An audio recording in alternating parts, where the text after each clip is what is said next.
प्यारे बच्चों, आज हम एक नया पाठ शुरू कर रहे हैं। जैसे कि आपको दिख रहा है, इस पाठ का नाम है गुरुत्वाकर्षण, पाठ संख्या 10। तो अब इसमें क्या है, गुरुत्वाकर्षण, इसके बारे में हम पिछली कक्षाओं के में थोड़ा थोड़ा पढ़ चुके हैं। थोड़ा थोड़ा ज्ञान हमको होना चाहिए। जैसे कि आपने देखा होगा कि पृथ्वी हमेशा जो है वो सूर्य के चक्कर लगाती है और चंद्रमा पृथ्वी का चक्कर लगाता है। जब भी हम कोई वस्तु ऊपर की ओर फेंकते हैं तो वो नीचे की ओर आ जाती है वापस लौट कर। तो ऐसा क्यों है? तो कहते हैं कि न्यूटन नाम के एक वैज्ञानिक ने, वो एक बार एक पेड़ के नीचे बैठे थे तो उनके सिर पर सेब गिरा। तो उन्होंने इसके बारे में विचार किया कि ऐसा क्यों है कि ये सेब केवल धरती की ओर गिरा है। इसके बारे में उन्होंने सोचने का प्रयास किया। तो जो न्यूटन थे उनको सोचने के लिए प्रेरित किया उन्होंने सोचा कि यदि पृथ्वी सेब को अपनी ओर आकर्षित कर सकती है तो क्या चंद्रमा भी आकर्षित नहीं कर सकती? क्या दोनों स्थितियों में कोई बल लग रहा है? उन्होंने अनुमान लगाया कि दोनों अवस्थाओं में एक ही प्रकार का बल उत्तरदायी है। उन्होंने कहा कि अपनी कक्षा के प्रत्येक बिंदु पर चंद्रमा किसी सरल रेखीय पथ पर गति नहीं करता, वरन पृथ्वी की ओर गिरता रहता है। अतः वह अवश्य ही पृथ्वी द्वारा आकर्षित होता होगा, लेकिन हम वास्तव में चंद्रमा को पृथ्वी की ओर गिरते हुए नहीं देखते हैं। तो इसकी गति को समझने के लिए उन्होंने जो है एक क्रियाकलाप नीचे दिया गया है, उस पर आप गौर करेंगे। क्रियाकलाप में आपने क्या देखा कि एक बच्चा धागे के साथ एक पत्थर को घुमा रहा है इस तरह, और घुमाता है तो क्या होता है बच्चों, जो व्यक्ति है, जो बच्चा घुमा रहा है, उसके और धागे के बीच में एक डोरी है। उस डोरी में एक तनाव पैदा होता है। तो बच्चों, हमने क्रिया प्रतिक्रिया बल के बारे में पढ़ा है कि अगर एक तनाव बाहर की ओर इसके द्रव्यमान की वजह से, गति की वजह से पैदा हो रहा है, तो एक तनाव अंदर की ओर भी पैदा होगा। अंदर की ओर पैदा होने वाले या लगने वाले बल को हम कहते हैं अभिकेंद्र बल। अभिकेंद्र बल। अभिकेंद्र बल क्या हुआ? ऐसा बल जो केंद्र की ओर लगता है, अभिकेंद्र बल। तो यानी एक बल तो ये वस्तु जो बाहर है उसके द्रव्यमान के कारण लग रहा है, जो बाहर की ओर खींचने की कोशिश कर रहा है इसको। दूसरा बल उसके विपरीत दिशा में लग रहा है, जिसे कि अभिकेंद्र बल कहते हैं। तो इसी अभिकेंद्र बल के कारण कोई भी ग्रह अपनी जो मूल ग्रह या फिर उपग्रह होते हैं, वह उपग्रह अपने ग्रह का चक्कर लगाते हैं, और जो ग्रह होते हैं वो सूर्य का चक्कर लगाते हैं। तो सूर्य अगर बीच में है, माना ये इस व्यक्ति को हम सूर्य मान लें, ये सूर्य है और ये चंद्रमा है, ये सूर्य हमने, या ये सूर्य मान लिया हमने, और ये पृथ्वी मान ली। तो सूर्य और पृथ्वी क्यों एक दूसरे के लगातार चक्कर काट रहे हैं? इसलिए काट रहे हैं कि सूर्य एक निश्चित बल से उसको खींच रहा है, अपनी ओर आकर्षित कर रहा है। परंतु ये पृथ्वी अपने द्रव्यमान के कारण, लगने वाले वेग के कारण जो है वो बाहर की ओर तनाव भी महसूस कर रही है। प्रतिकर्षण बल भी उस पर लग रहा है, एक आकर्षण बल लग रहा है, एक प्रतिकर्षण बल लग रहा है। आकर्षण बल को हमने कहा अभिकेंद्र बल। अभिकेंद्र बल यानी इस बल का हमने नाम दिया अभिकेंद्र बल। और जो बाहर की तरफ वो अपकेंद्र बल है, यानी बाहर की ओर लगने वाला बल अपकेंद्र बल, वो वस्तु के द्रव्यमान और गति के कारण लगता है। जबकि इन दोनों में, सूर्य और पृथ्वी के बीच लगने वाले आकर्षण बल को अभिकेंद्र बल कहा जाता है। आगे अगले पेज में इसके बारे में बताया गया है। जैसे कि यदि आप जो है धागा छोड़ दें, धागे को छोड़ने से पहले तो वो पत्थर जो है वो निश्चित गोल पथ में घूमता रहता है, और प्रत्येक बिंदु पर उसकी गति की दिशा बदलती रहती है। दिशा के परिवर्तन में वेग परिवर्तन या त्वरण होता है। जिस बल के कारण वह त्वरण होता है, वो जो बल वस्तु को वृत्ताकार पथ में गतिशील लगता है, वह बल केंद्र की ओर लगता है। इस बल को अभिकेंद्र बल कहते हैं। तो बच्चों, जैसे कोई वस्तु चक्कर काट रही है इस गोलाकार पथ में, तो जो केंद्र की ओर लगने वाला बल है, उस बल का नाम दिया गया अभिकेंद्र बल। अब ये वस्तु क्या करती है? हर बिंदु पर अपना दिशा बदलती रहती है। एक बार इधर को चल रही होगी, फिर जब इस बिंदु पे आएगी तो इसकी गति की दिशा ये होगी, फिर इस बिंदु पे आएगी तो इसकी गति की दिशा ये होगी। तो हर बिंदु पर उसकी गति की दिशा बदलती रहती है, और दिशा बदलती है तो उसमें त्वरण भी उत्पन्न हो जाता है। त्वरण मैंने कहा था तेजी। तो अगर हम माना हम अभिकेंद्र बल हटा दें, यानी हम डोरी को छोड़ दें अचानक, तो क्या होगी, डोरी एक सीधी रेखा में गति करने लगेगी, आगे की ओर भागने लगेगी, यानी वो गोल पथ पर नहीं चलेगी। अब वो सीधे, डोरी अगर हमारे हाथ से छूट जाए तो पत्थर सीधा आगे की ओर चला जाएगा। तो इस प्रकार यानी अगर कोई भी चीज़ जो है, कोई भी वस्तु गति करती है, कोई भी वस्तु अगर गति करती है अपने किसी वृत्ताकार पथ पर, तो इस गति को हम स्पर्श रेखीय गति कहते हैं। स्पर्श रेखा किसको कहते हैं? ये केंद्र हो गया, केंद्र से टच करते हुए जो बाहर का द्रव्यमान है, वो जो अगर हम सीधी रेखा खींचेंगे इसको स्पर्श रेखा कहेंगे। तो वस्तु की गति अगर इधर को जा रहा होगा तो इस दिशा में होगी, इधर को जा रहा होगा तो इस दिशा में होगी। तो कोई सरल रेखा जो वृत्त से केवल एक ही बिंदु पर मिलती है और वृत्त को स्पर्श करती है, उसकी स्पर्श रेखा कहलाती है। तो यहाँ पर स्पर्श रेखीय गति भी इसको कहते हैं हम। स्पर्श रेखीय मतलब कि वो एक निश्चित बिंदु पर ही टच होती है, बिंदु पर ही जो है गति, एक बिंदु पर जो है गति को दर्शाती है। जैसे इस बिंदु पे इस केंद्र की ओर लगने वाला बल अभिकेंद्र बल है, तो इसकी गति किधर को होगी, ऐसे, और इन दोनों में कितने डिग्री का कोण होगा, 90 डिग्री का। इस प्रकार से हमेशा 90 डिग्री के कोण पर ये घूमती रहती है एक वृत्ताकार पथ पर कोई वस्तु, जब तक कि वो केंद्र से बंधी होती है। यानी अगर हम केंद्र में सूर्य मान लें और यहाँ पर हम किनारे पे बी बिंदु पे पृथ्वी मान लें, तो पृथ्वी सूर्य पर हमेशा घूमती रहेगी और उनके बीच लगने वाला जो बल होगा, अंदर की ओर आकर्षण बल लगेगा, जिसे हम अभिकेंद्र बल कहेंगे। तो अगर आपको कोई पूछेगा कि पृथ्वी सूर्य के चक्कर कैसे काटती है, तो आप बोलोगे अभिकेंद्र बल के कारण काटती है। तो यहाँ पर और एक्सप्लेन किया गया कि पृथ्वी के चारों ओर चंद्रमा की गति अभिकेंद्र बल के कारण है। अभिकेंद्र बल पृथ्वी के आकर्षण बल के कारण मिल पाता है। यदि ऐसा कोई बल न हो तो चंद्रमा एक समान गति से सीधी रेखा पर आगे बढ़ जाएगा, यानी चंद्रमा पृथ्वी की कक्षा से निकलकर कहीं और चला जाएगा। अब सेब में तो ऐसा नहीं हुआ, सेब तो सीधा पृथ्वी की ओर आकर्षित होता है। कोई भी गेंद अगर हम आसमान फेंके तो पृथ्वी की तरफ आती है। उसके साथ ऐसा क्या होता है कि वो पृथ्वी की ओर चली आती है। इसके लिए न्यूटन ने जो है ये कहा कि केवल पृथ्वी, सेब और चंद्रमा ही नहीं, बल्कि पृथ्वी के सभी पिंड एक दूसरे को आकर्षित करते हैं और वस्तुओं के बीच यह आकर्षण बल गुरुत्वाकर्षण बल कहलाता है। यानी हर चीज़ में, चाहे दुनिया की कोई भी दो चीज़ें हों, अगर आप ले लेंगे तो उनके बीच एक आकर्षण बल जरूर काम करेगा। उदाहरण के तौर पर एक पिंड है एम द्रव्यमान का या M1 द्रव्यमान का, दूसरा पिंड है M2 द्रव्यमान। पिंड मैंने पत्थर मान लें आप, और इनके बीच एक निश्चित दूरी है। इस दूरी को D या R जो भी समझना चाहें, R समझ लें। तो ये एक दूसरे को आकर्षित करेंगे, ये इसको खींचेगा, ये इसको खींचेगा। इस प्रकार इनके बीच जो बल लगता है उसको F कहते हैं। इस F का मतलब है गुरुत्वाकर्षण बल। यानी दो अगर पिंड लिए जाएं जिनके द्रव्यमान M1 व M2 हों और उनके बीच R दूरी हो, R किलोमीटर या R मीटर की दूरी हो, तो उनके बीच लगने वाला बल जो है वो F होता है। F का नाम लिया गया गुरुत्वाकर्षण बल, F फॉर फोर्स।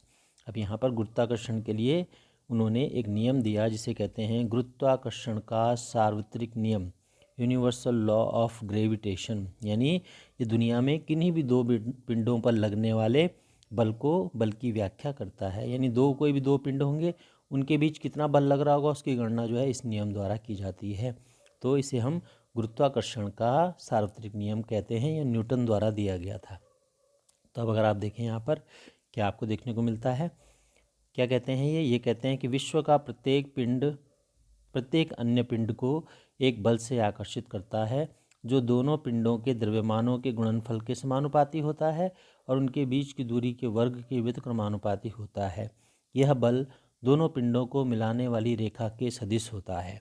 अब इस इतनी लाइन का अर्थ क्या हुआ, जैसे कि हमने नीचे देखा, यहाँ पर जो आपको दिख रहा है एक पिंड है, उसका द्रव्यमान मैंने मान लिया कैपिटल M है। दूसरा पिंड है, छोटा है, उसका द्रव्यमान स्मॉल m है और उनके बीच की दूरी d है। तो क्या लग रहा है इनके बीच में, एक आकर्षण बल लग रहा है जिसे कि F नाम से जाना गया। तो F का सूत्र कैसे बनेगा, उसने कहा, न्यूटन ने कहा कि F का मान, पहले F जो है वो किस पर निर्भर करता है, सीधा सीधा होता है, समानुपाती होता है किसके, जो द्रव्यमान है उनका गुणा कर दो। तो F बराबर M इंटू स्मॉल m। फिर बोला एफ जो है वो व्युत्क्रमानुपाती होता है। व्युत्क्रम का मैंने आपको समझाया था, बटे में होता है उनके बीच की दूरी के वर्ग के 1/d², उनके बीच की दूरी के वर्ग के। तो ये पहला नियम हो गया, ये दूसरा नियम हो गया। तो पहला उसने कहा कि उनके द्रव्यमान का गुणा कर दो और फिर उनके बीच की दूरी का वर्ग कर दो, तो उसके समानुपाती होता है। अब इन दोनों को अगर हम जोड़ देंगे तो F बराबर हो जाएगा, F प्रोपोर्शनल टू हो जाएगा M इंटू एम गुणा गया 1/d²। और आपको मालूम है एक से किसी भी संख्या को गुणा करो तो हल वही आता है। तो सूत्र बन गया F proportional to capital M into small m upon d²।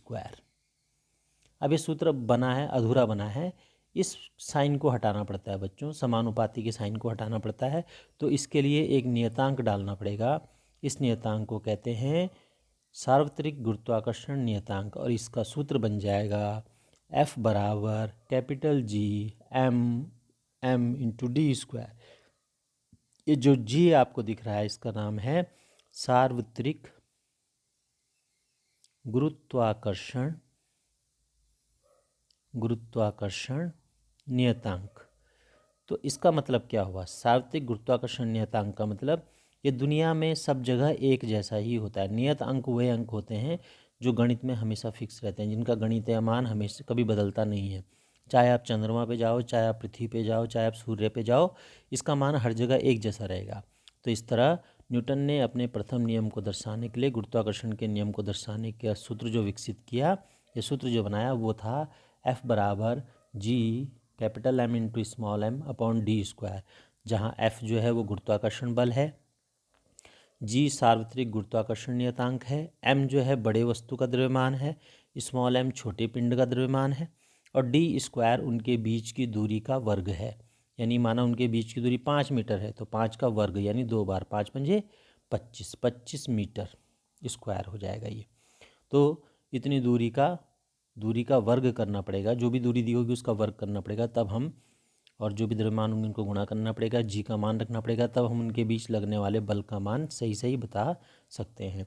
तो इसे कहते हैं न्यूटन का सार्वत्रिक गुरुत्वाकर्षण का नियम। यानी ये दुनिया भर में या पूरे ब्रह्मांड में कोई भी दो पिंड हों उनके बीच लगने वाले बल को दर्शाता है, और इस नियम को आइजैक न्यूटन ने दिया था। तो न्यूटन ने इसके बारे में अपने जो गणितीय स्थापना थी उन्होंने की, F बराबर capital G m into M into F बराबर capital G m into M upon d²। यहाँ G एक आनुपातिक स्थिरांक है, इसे सार्वत्रिक गुरुत्वीय स्थिरांक कहते हैं या सार्वत्रिक गुरुत्वाकर्षण स्थिरांक कहते हैं। अब यहाँ पर अगर हम चाहें तो इस जी का मान कैसे निकालना चाहेंगे बच्चों हम, आपको गणित में थोड़ा पता ही होगा कि जो अगर हम गणित में किसी एक राशि को दूसरी तरफ ले जाते हैं तो वो पलट जाती है, यानी गुणा वाली भाग में चली जाती है, भाग वाली गुणा में चली जाती है। तो ऐसा ही यहाँ पर किया गया, जब इसको दूसरी तरफ ले जाया गया तो सबसे पहले भाग वाली को गुणा में ले जाया करा, इसको हम इधर ले गए तो d² के साथ गुणा हो जाएगा, और ये गुणा है तो ये भाग में चली जाएगी। तो अंततः आपको जी यहाँ बचा रह जाएगा, लास्ट में जी यहाँ बचा रह गया। तो जी का मान क्या प्राप्त होगा बच्चों? जी बराबर हो जाएगा F का d² के साथ गुणा हुआ था और m इंटू एम जो है इसके बटे में आ गया, तो G बराबर F d² upon m into M. ये G का मान है। अगर हम G का मान निकालना चाहें किन्हीं दो पिंडों के बीच G का मान कितना है तो उसको इस सूत्र से निकाल सकते हैं, G बराबर Fd upon m into M. इस सूत्र से हम जो है जी का मान निकाल सकते हैं। इससे संबंधित प्रश्न आगे आपको देखने को मिलेंगे। तो यहाँ पर जी का मात्रक क्या हुआ? जी का मात्रक याद रखना है, जी के SI मात्रक हैं न्यूटन मीटर स्क्वायर प्रति किलोग्राम स्क्वायर। ये याद रखना है इस राशि को, न्यूटन मीटर स्क्वायर प्रति किलोग्राम स्क्वायर। तो देखो बच्चों, हर वस्तु को नापने के लिए एक मात्रक होता है। जैसे आप लंबाई को नापने के लिए मीटर का यूज़ करते हैं, द्रव्यमान नापने के लिए किलोग्राम का यूज़ करते हैं, तो उसी प्रकार से आपको अगर पूछा जाए कोई कि जी का मात्रक क्या होगा तो उसका मात्रक आएगा न्यूटन मीटर स्क्वायर प्रति किलोग्राम स्क्वायर। ये ऋण 2 का मतलब हो गया प्रति किलोग्राम स्क्वायर। तो इस प्रकार न्यूटन ने अपने गुरुत्वाकर्षण नियम से जी का मान भी पता किया। अब जी का मान कितना होता है, वास्तविक गणितीय मान। तो बच्चों जब जी का मान गणना की गई तो जी का मान आया 6.673 गुणा 10⁻11 न्यूटन मीटर स्क्वायर पर किलोग्राम स्क्वायर। तो हेनरी कैवेंडिश ने जी का मान ज्ञात किया बाद में कि जी कितना होता है, तो उसका मान आया 6.673 इंटू 10⁻11 10⁻11 न्यूटन मीटर स्क्वायर पर किलोग्राम स्क्वायर। तो इसका मतलब होता है कि जब भी दो पिंड होते हैं तो उनके बीच एक निश्चित आकर्षण बल लगता है। चाहे आप और आपका दोस्त अगर अगल बगल बैठे हों तो भी आप दोनों पर एक बल लगेगा, निश्चित ही एक बल लगेगा आप दोनों के बीच में। अब यहाँ पर हम एक न्यूमेरिकल कर लेते हैं इससे संबंधित, कि यह है कि पृथ्वी का द्रव्यमान 6 गुणा 10⁻24 किलोग्राम है, चंद्रमा का द्रव्यमान 7.4 गुणा 10⁻22 किलोग्राम है और उनके बीच की दूरी 3.84 गुणा गया 10⁻5 किलोमीटर है। पृथ्वी द्वारा चंद्रमा पर लगाए जाने वाले गुरुत्वाकर्षण बल का मान बताइए। जी का मान 6.7 गुणा 10⁻11 न्यूटन मीटर स्क्वायर पर किलोग्राम स्क्वायर दिया हुआ है। अब हम सबसे पहले मानों को अलग अलग करके देखेंगे कौन सा मान क्या दिया है। तो हमारे पास दिया है पृथ्वी का द्रव्यमान सही है, किलोग्राम में ही होना चाहिए। चंद्रमा का द्रव्यमान किलोग्राम में होना चाहिए, लेकिन दूरी जो है वो किलोमीटर में है। तो बच्चों लंबाई का मात्रक है मीटर, तो मीटर में बदलने के लिए हमें क्या करना पड़ेगा, 1 किलोमीटर में कितने मीटर होते हैं, 1000 मीटर। 1000 को क्या लिख सकते हैं, 1000 का मतलब होता है 10⁻3।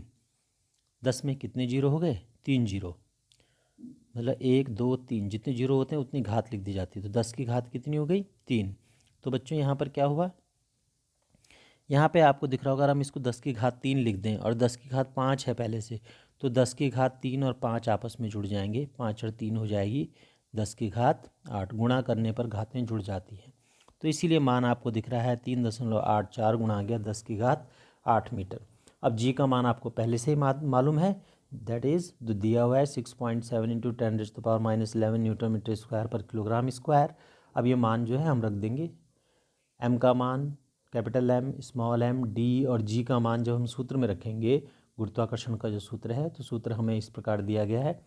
सूत्र का मान है एफ बराबर capital G M into M upon D square. तो जी का मान तो इतना था, ये ठीक है, पृथ्वी का द्रव्यमान इतना था, इसका द्रव्यमान इतना था, इसका द्रव्यमान इतना था। तो बच्चों जब घात के ऊपर घात होती है तो 10 की घात जो है घातें गुणा हो जाती है। तो यहाँ पर कितनी घात हो जाएगी, 10⁻16 लिख सकते हैं हम इसको, 10⁻8 दूनी 16। तो इसका मान हो गया 3.84 गुणा गया 10⁻16। अब घातों को हमें सही करना होता है, पहले ऋण 11 है, धन 24 है और धन 22 है। तो अगर हम गणित में देखें, ऋण 11 धन 24 धन 22 और ये जो 16 घात है जब ये ऊपर जाएगी तो ये भी ऋण हो जाएगी, ऋण 16। तो कुल मिला के कितनी घातें बच जाएंगी बच्चों, ऋण वाली आपस में जुड़ जाएंगी। 16 और 11 कितनी हो गई, ये हो गई 27, ऋण वाली 27 और धन वाली कितनी हो गई, ये हो गई 46।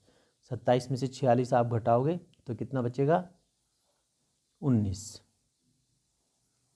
कितना बचेगा, 19। तो यहाँ पर आपको दिख रहा होगा घात है 20, तो हमने कहा 10⁻19 बचना चाहिए। कितना बचना चाहिए, 10⁻19। तो बच्चों जब हम इनको इनको इनको गुणा करेंगे और इससे भाग देंगे, अब गुणा और भाग कैसे कर सकते हैं देखें ज़रा, इसको और शॉर्ट भी कर सकते हैं। कैसे कर सकते हैं देखें, इसके पीछे दशमलव के बाद 2 जीरो हैं, तो दशमलव के बाद, इसके बाद दशमलव के बाद 1 जीरो है, तो इसके नीचे हम जो है 1 पॉइंट हटाएँ 10 लिख लें, इसके नीचे हम 1 लगाएँ पॉइंट हटाएँ 10 लिख लें। ठीक है बच्चों, तो इसके पॉइंट हटाएँ और ऊपर क्या लिख लें, 100 लिख लें, क्योंकि दशमलव के बाद 2 जीरो हैं। तो 10 10 की 100 और 10 से 10 कट गया। ठीक है, अब बचे केवल अंक, यानी दशमलव सारे जीरो हो गए हमारे। अब क्या बचे हमारे पास, 67 गुणा 6 और गुणा 74, यानी 67 गुणा 6 गुणा 74 बटे 384, क्योंकि दशमलव तो हमने सारे हटा दिए थे, और गुणा 10⁻ हो गया 20, क्योंकि 20 हमने कहा था कुल आई थी। अगर आप पीछे वीडियो में देखोगे तो 10⁻ कुल मिला के 20 आनी चाहिए थी, 10 या 19 आनी चाहिए थी, सॉरी यहाँ पे 19 आनी चाहिए थी। तो अब 19 घात आई है हमारे पास। जब हम इन सब का गुणा करेंगे और इसमें 384 का भाग देंगे, आप मोबाइल कैलकुलेटर का यूज़ करके देखोगे तो आपका उत्तर आएगा 220.2। आगे कुछ और अंक भी आएंगे, गुणा गया 10⁻19 हम पहले कह चुके थे। तो इस दशमलव को हम एक स्थान आगे ले आते हैं, तो इसको अंततः हम उत्तर लिख देते हैं 2.02 गुणा गया 10⁻20 न्यूटन। तो उससे हमने पता लगाया कि पृथ्वी और चंद्रमा के बीच लगने वाला बल इतने न्यूटन का होता है। तो यहाँ पर हमने अनुमान लगाया, अतः पृथ्वी और चंद्रमा के बीच लगाया जाने वाला बल 2.02 गुणा गया 10⁻20 न्यूटन की कोटि का होता है, इस मान का होता है। तो 2 प्रश्न नीचे आए हैं, वो ऊपर से प्रश्न है कि गुरुत्वाकर्षण का सार्वत्रिक नियम लिखिए, इसको कॉपी में करेंगे आप। पृथ्वी और उसकी सतह पर रखे किसी वस्तु के बीच लगने वाले गुरुत्वाकर्षण का परिमाण का सूत्र ज्ञात कीजिए। परिमाण ज्ञात करने का सूत्र, तो सूत्र वही हो गया, F बराबर capital G m/m upon r² या d², सूत्र वही होगा। तो ये पहला चीज़ आपका समाप्त होता है, पहला बिंदु, जिसका नाम है सार्वत्रिक गुरुत्वाकर्षण का नियम। अब इसके नियम का महत्व क्या है, इससे क्या क्या देखने को मिलता है आपको इस नियम से। ये नियम कहाँ काम आता है? नंबर 1, ये हमें पृथ्वी से बांधे रखने वाला बल है। तो पृथ्वी और सूर्य के बीच लगने वाले बल, आकर्षण बल के कारण ही पृथ्वी लगातार सूर्य का चक्कर काटती रहती है गोल गोल। तो अगर ये न होता, ये आकर्षण बल कार्य नहीं कर रहा होता, जो F है गुरुत्वाकर्षण बल, तो पृथ्वी कब के ऐसे आगे निकल जाती और हम कहीं दूसरे ग्रह से टकरा जाते। परंतु ये आकर्षण बल के कारण लगातार इसके चक्कर काटती रहती है। दूसरा क्यों इस्तेमाल होता है इसका, दूसरा उपयोग क्या है? दूसरा उपयोग यह है कि पृथ्वी के चारों ओर चंद्रमा जो घूम रहा है इसी बल के कारण। आप समझ गए होंगे कि पृथ्वी तो इतनी बड़ी है, चंद्रमा इतना छोटा है, तो उनके बीच आकर्षण बल लग रहा है। तो चंद्रमा पृथ्वी की गति लगातार क्यों कर रहा है? क्योंकि उनके बीच में गुरुत्वाकर्षण बल कार्य कर रहा है। सूर्य के चारों ओर ग्रहों की गति, तो ग्रह में पृथ्वी भी आ जाती है। और ज्वार और भाटा, ज्वार भाटा कब होता है बच्चों? जब पूर्णिमा होती है जिस दिन, तो समुद्र का जो पानी होता है वो पृथ्वी पर जो है थोड़ा आगे तक चढ़ जाता है। क्यों चढ़ता है? क्योंकि वो आकर्षण बल में आ जाता है। ऊपर तो पूरा चंद्रमा है, तो चंद्रमा क्या करता है, उसको जल को अपनी ओर खींचता है, एक आकर्षण बल पैदा करता है। इस आकर्षण बल को गुरुत्वाकर्षण बल कहते हैं। इसकी वजह से जो पानी होता है जो पीछे तक रहता है वो आगे की ओर बढ़ने लगता है, तो वो पृथ्वी के ज़्यादातर सतह की ओर आगे की ओर बढ़ने लगता है। इसी को ही हम क्या कहते हैं? ज्वार भाटा कहते हैं। और ये तब होता है जिस दिन पूर्णिमा होती है, यानी पूरा चांद आपको दिखाई देता है, या चंद्रमा और सूर्य एक ही दिशा में होते हैं जिस टाइम पर, वहाँ पर आपको देखने को मिलता है। तो इसका नियम का जो उपयोग है वो हम समझ चुके हैं। आज के लिए इतना ही। वीडियो को बार बार देखें और अपनी चीज़ों को समझने का प्रयास करें।